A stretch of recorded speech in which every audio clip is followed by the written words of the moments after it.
Hello, I'm Cris Hardaway. Welcome to this edition of The Best Times, a series that looks at life after 50. One of the rites of passage as we age is enrollment in our nation's social programs, Medicare and Social Security.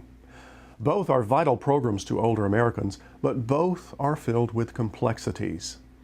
Tonight we're going to attempt to answer some of the most common questions about Medicare and Social Security. But before we start asking questions, let's review a little history of these two social programs. Social Security was enacted in 1935, born out of the Great Depression. At that time, over half of America's seniors were financially insecure. In signing the Social Security Act, President Franklin Roosevelt called it a law that will take care of human needs. It remains as the only retirement income that you can't outlive. In 1940, Ida Mae Fuller was the first American to collect Social Security. Her first check was for $22.54. 30 years later, on July 30th, 1965, President Lyndon Johnson signed the bill creating the Medicare program. After nearly 50 years of discussion and debate on national health insurance, President Johnson presented the first Medicare card to former President Harry Truman in recognition of his efforts to establish the Medicare program. In 1965, less than half of Americans over 65 had any form of health insurance. Today, 90% of seniors, that's over 46 million Americans, are covered by Medicare. Taken together, Social Security and Medicare account for 41% of federal government spending. To try to understand more about Social Security and Medicare, I've invited two experts on the topic into the studio. Anne Clifton is the Public Affairs Specialist in the local office of the Social Security Administration. And Joanne Lowe is the Choices Outreach Coordinator at the Aging Commission. The questions I'll be asking come from a list of the most frequently asked questions by you, the public. Let's begin asking questions and talk about Medicare. We'll start with Medicare, if that's fair. All right, yes. What are the A, B, C's, and D's of Medicare? Give me a brief explanation. Okay, well, A is your hospitalization, and it's free because you earned it during those years that you were working. B is for medical and other things such as medical equipment and things like that. C is a privatized plan, which covers A, B, and D. And then Part D is your prescription plan. And at what age are you eligible for Medicare? 65. 65. Let's turn to Social Security, because all of our lives we've attached retirement to age 65. That's not the case with Social Security. You don't get your check at age 65 anymore. Right. Well, you can actually file as early as age 62, but your full retirement age varies based on the year of your birth. And how do I find out my full retirement age? You can use our website at socialsecurity.gov, or you can always give us a call at 1-800-772-1213, and we'll be glad to talk to you about that. All right. How do I qualify for Medicare? Well, first qualification is that you are 65 years of age, and you have to have worked 40 quarters for 10 years in order to qualify. Really, those are the only qualifications. And some people who are disabled, after they've been disabled for at least 24 months, are eligible for Medicare as well during that 25th month. And what about the eligibility requirements for Social Security? You have to have worked at least 10 years where you earn 4 credits of coverage. This year, it's you have to earn at least 1,300 to earn 1 credit, so you can earn 4 credits per year. So if you've worked in your lifetime 10 years, then you've earned your 40 credits. So it's kind of a play on play. A lot of times Medicare kind of plays on Social Security too. 2 other ways that you can get Medicare too is if you have ALS, which is Lou Gehrig's disease, or if you have kidney dialysis or have a transplant, you can also maybe qualify under those conditions. And if you've lived in Libby, Montana for at least 6 months or more, there are certain health conditions that might let you qualify for it as well. I have to ask, why? I don't know. They Okay. do have some health conditions. That legislation came into play in 2010. So I don't know what those health conditions are, but I do mention it in case someone might qualify. Okay. Let's go back to the parts of Medicare, because the next question is, people ask is, why do I need Part B? So tell me again what Part B is, and why do I need it? Because it actually costs money. Part A is free, right? Yes, If that you is qualify. correct. Yes. Okay, all right. Why do I need Part B? Well, Part B pays for your medical expenses when you go to the doctor. So it's going to cover 80% of whatever the cost is for the service that you're receiving from your physician. And without it, you have no physician coverage. Okay. Or medical equipment coverage either. I mean, that Part B covers that part as well. So without it, you're not covered for doctor's visits or the physician or the Exactly. surgeon or the Exactly. anesthesiologist or anyone else? Yes, Okay. any doctor. All right. Even when they come to see you in the hospital. Yeah, that's considered a doctor's visit. True. Yeah. True. How does one get estimates for future Social Security benefits? There's two major ways that you can get estimates.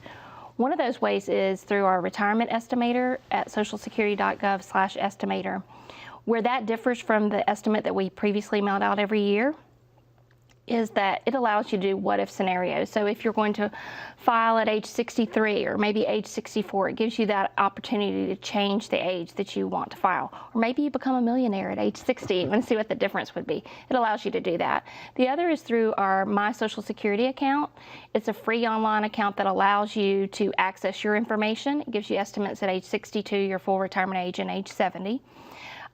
That assumes that you're going to work until age 62, so it doesn't allow you to do those what-if scenarios there. We also still mail out that annual statement to individuals who are age 60 or older, and those individuals can get that statement in the mail unless they have a My Social Security account in which they can access that at any time. At what age would you recommend someone start doing those what-ifs? Well, the what-ifs aren't so much important as checking your earnings record. We recommend that as early as age 25. We want to make sure that your earnings record is correct, and if you wait until it's time to retire, you may have missing earnings, or maybe you have earnings on there that shouldn't be there. We've had people also find identity theft because there were earnings that were posted that shouldn't be on there. So we recommend it as early as age 25, and at any point, if you're age 18 or older, you can set up that My Social Security account and view it any time. Let's talk about the drug plan, because people have questions about, do they have to have a prescription drug plan? Well, they don't have to have, but if they don't get one and then they decide they need one later, they're going to be penalized 1% for every month that they didn't have it, and that's a lifetime penalty. And that penalty is the same with Part B, except it's a 10% penalty for every month that they didn't have it. And that's a lifetime penalty. Substantial penalty. Yes, it can be. Now, am I right? Original Medicare, Parts A and B, doesn't cover any drug costs, correct? Correct. Okay. So if, Well, I can't say that. B does, depending on what it is. Some injectable type drugs that might be given in the hospital. okay, but your typical prescription that you go to the Right. pharmacy for Yes, is not exactly. covered. What would be the best strategy? Why would someone need a drug plan? Well, mainly one thing is to not get stuck with that penalty later on in life. The other would be that's the only way that, unless you go out and buy a private policy, which are way too expensive at that age, that's the only way your drugs are going to be covered. All right. Let's talk about work and Social Security. How does continuing to work affect your check? There's a couple of things. First of all, you are limited to how much you can earn if you're under your full retirement age. In 2017, that's $16,920. Anything over that, we take $1 for every 2. Once you turn your full retirement age, you can earn $44,880 in 2017, up until the month that you turn your full retirement age. And once you turn your full retirement age, you can earn any amount and it not affect your Social Security. The other thing is, as you continue to work in retirement, because we're looking at your lifetime earnings when we figure your benefit, there are some situations where those earnings could actually increase your benefit. Not always, but there is that possibility. Is there a limit on that? I mean, if you're working beyond age 70, let's say, as long as you're working, there's a possibility it can accrue and increase your benefits. The thing that people don't realize is that as people retire or are at retirement age, sometimes their earnings reduce. So it may not affect their benefit because of the fact that we're looking at your lifetime highest earnings. And as you are older, your earnings may decrease. But some people may find another job or a different job that may increase it. And it's something that we do automatically for you once those earnings have been posted. All right. If someone is under 65, when and how could they qualify for Medicare? If they were disabled, or as Anne said earlier, they have renal disease or they have Lou Gehrig's disease. So there are certain conditions it's, where 65 isn't the hard, the hard limit. All right. How are benefits figured for Social Security? Yeah, like I mentioned a moment ago, individuals, we look at your entire work history, not your last 5 or your highest 10. We're looking at your entire work history. So we take the highest 35 years and take that really big number, divide it by 420. That's not a magic government number. That's just 35 times 12. And we plug that in and get your average index monthly earnings. Now that average index monthly earnings is plugged into a formula, and that formula is the same for everyone unless you work for someone that did not pay into Social Security, such as a government agency or a local company that has their own pension plan. Here in the Memphis area, we have quite a few of those that have their own pension plan. And then we look at your formula a little bit differently because you might be subject to an offset. Sounds complicated. It can be, but for the most part, it is pretty clear. We have worksheets where you can figure it yourself, or we can certainly do it for you. Let's talk about, the next question is about supplemental or Medigap policies. And first of all, I guess explain what they are, why you would want to purchase one, because again, this is something you have to purchase, and what's the best? Okay, well, let's start off with the best. The best is going to be the lowest price that you can get because they're standardized policies. They run like through A through J or L, and if you buy an L, they're all the same. If you buy an F, they're all the same. You know, it doesn't vary. The only thing that really varies is the cost because it's government standardized. And when you're saying A through L, are you describing different coverages in Exactly. these? Okay, all right. Exactly. And why would you want to have one? Well, because if you don't have one, you're going to end up paying that 20% out of pocket that Medicare does not cover, and that can get quite costly. Our Social Security cards, how do you apply for one to begin with, and what if I need a replacement one? How do you go about doing that? So let's start with the application process. If you're a child that's born in the United States, it's an automatic process. The hospital takes care of that for you. If you are someone that has moved to the United States and recently are eligible for a Social Security card because you are here as a legal permanent resident, or maybe you're a recent citizen, you can go to the office to apply in person, and you would need to prove your identity and citizenship. If you are someone getting a replacement, if you live in the state of Mississippi or Kentucky, you can actually get those online. And there's some other states within the U.S. that actually allow you that as well. But you do have to have the My Social Security account, but that is an option. Tennessee's not on board yet, but we will be in the future. And we're continuing to add more states as we go. You can always mail it in an application, but you do have to provide the actual documents. They cannot be photocopied. So a lot of people don't want to mail those in, so they just feel more comfortable by bringing them into the office. Okay. Let's go back to talking about Medicare Part B, because that has a cost associated with it. That is true. How much is it? The standard cost today is $134. $134, which, if you're on Social Security, will be deducted automatically from your check, correct? Correct. All right. How long will it take to get a Social Security card? Usually it takes about 2 weeks, and that, when I say 2 weeks, 7 to 10 business days.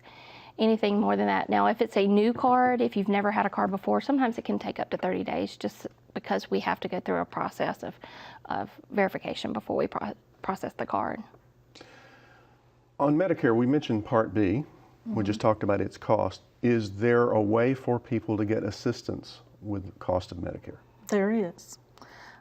They can apply for what's called the Medicare Savings Plan, which is funded by TennCare.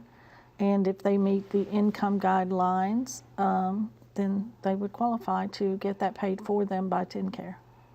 You mentioned the My Social Security account. Give me more details. What is that account? How do you apply for it? What can you do with this account? It's an online account. It's a free, easy-to-use portal that allows you to view your information, and once you become eligible for benefits, you can change some of your information as well. And in order to sign up for it, you go to our website at socialsecurity.gov, choose My Social Security account.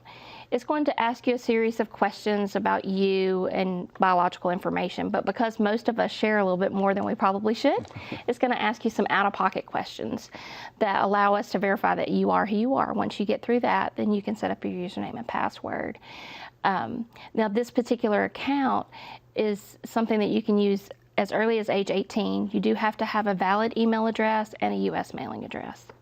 Is that the best way to monitor your account? It is, because it is something that you can access pretty much every day at your convenience.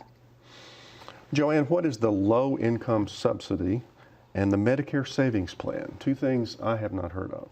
Okay, well, the low income subsidy is something that's paid for by Social Security. Yeah, we like to call it extra help. Yeah, or extra help, it's called either one. And basically what it does is help those individuals who meet certain qualifications as well, pay for their prescription drugs to where there's a limit on what they can be charged for them. And it can also pay for their premium for their drugs. And it's based on income. So they may get 100%, they may get 50% coverage, they may get 75%. So it varies. So the assistance is out there. Yes. But you have to know to take advantage of it. Yeah, and you which is the key. just call us and we will do the online application, as well as Social Security does the online application. It's a very easy process to do. Now, the Medicare Savings Plan, which will pay for their Part B premium, it'll pay for their co-pays when they go to the doctor, like the 20%, if they qualify financially. And it'll also pay their co-insurance and deductibles in the hospital, if they qualify financially, and that is covered by TennCare. And of course, you have to meet those income guidelines to qualify for that as well. All right, here's a question. Must I pay taxes on my Social Security benefits? There is that possibility. If the individual has greater than $25,000 in income, whether that be with Social Security and what other income they may have, there is that possibility that they would have to pay federal income taxes on those benefits. But we tell people, if you want to know how much you have to pay and that sort of thing, you want to contact IRS. Okay. Any other taxes beyond federal, state, local? No It taxes? really kind of depends on the state. I mean, obviously Tennessee does not have a state tax. There's some situations in other states where if you meet a certain age, then you wouldn't have to file those taxes or pay them. But we always tell people, contact those agencies, not us, because we're not the ones who collect those taxes. Yeah, you won't be able to answer that question. No. Let me go back to Medicare Part C. Explain to me what it is again, and the difference from Part A and B, which I think is often referred to as original Medicare. What are the differences? Well, Part C is privatized Medicare. So different insurance companies have contracted with Medicare to provide those Part C plans. It covers their hospital, the physician, and their prescription drug plans. They work for some people, and some people they don't work for. You can only use network physicians in those policies, whereas with Medicare you can use anybody who accepts Medicare. So you have a wider range of physicians to choose from with original Medicare versus the Plan Cs. This is a question from someone who, a spouse who has not worked. Are they eligible for Social Security benefits? That is a possibility. They do have to be age 62 or older. Their spouse has to be eligible for benefits. And what they would do is just apply for benefits either by calling us to set up an appointment to do it over the telephone or in person, or they can do that online as well. All right. How and when can I change my Medicare coverage?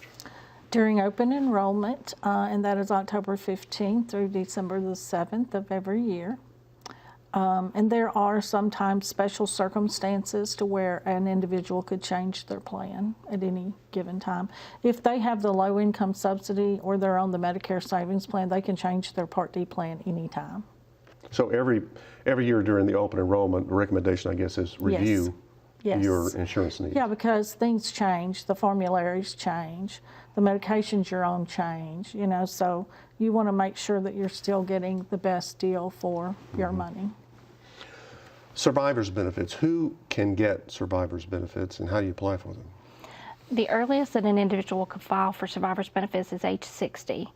There are some situations where an individual could qualify between the ages of 50 and 60 if they're disabled, but there are certain qualifications that they would have to meet, and it does require a disability decision.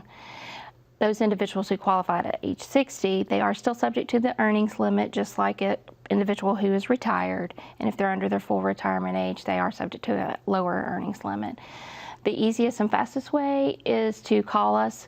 Those widow's claims and widower claims are not available online, but they can give us a call at the 1-800 number, 1-800-772-1213, and set up an appointment to do it in person or over the telephone.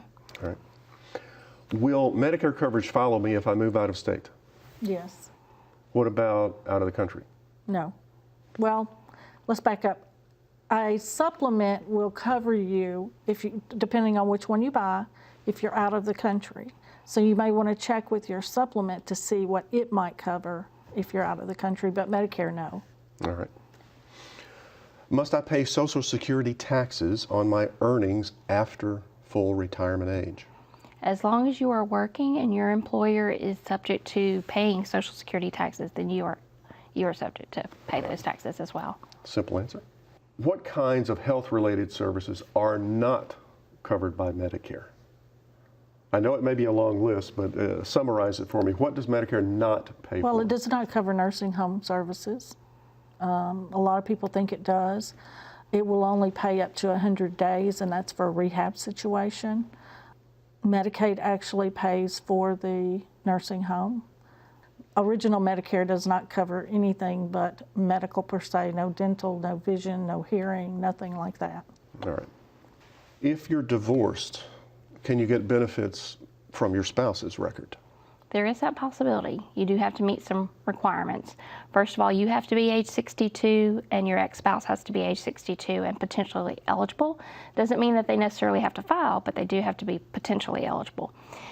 You had to have been married for at least 10 years, and if you are filing on a spouse, the divorce had to have been at least 2 years in the past, and you also have to be not eligible for higher benefits on your own record, because there is new legislation that requires that if you are eligible on your own record, then we pay that first, and then we would pay anything additional if there was any spousal benefits as a divorced spouse on the record.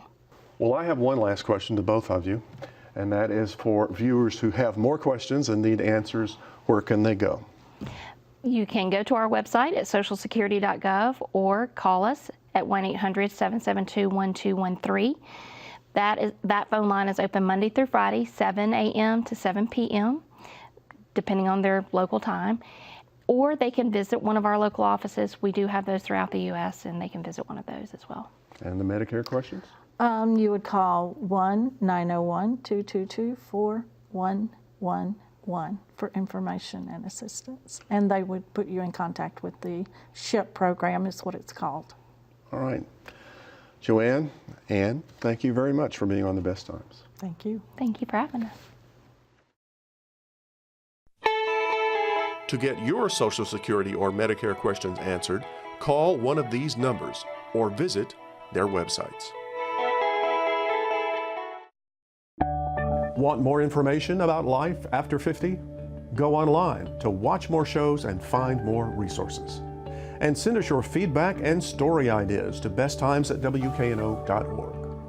That's all for this edition of The Best Times. Please join us next week for more stories about life after 50. Until then, I'm Cris Hardaway. Thanks for watching. Good night. Funding for The Best Times is provided by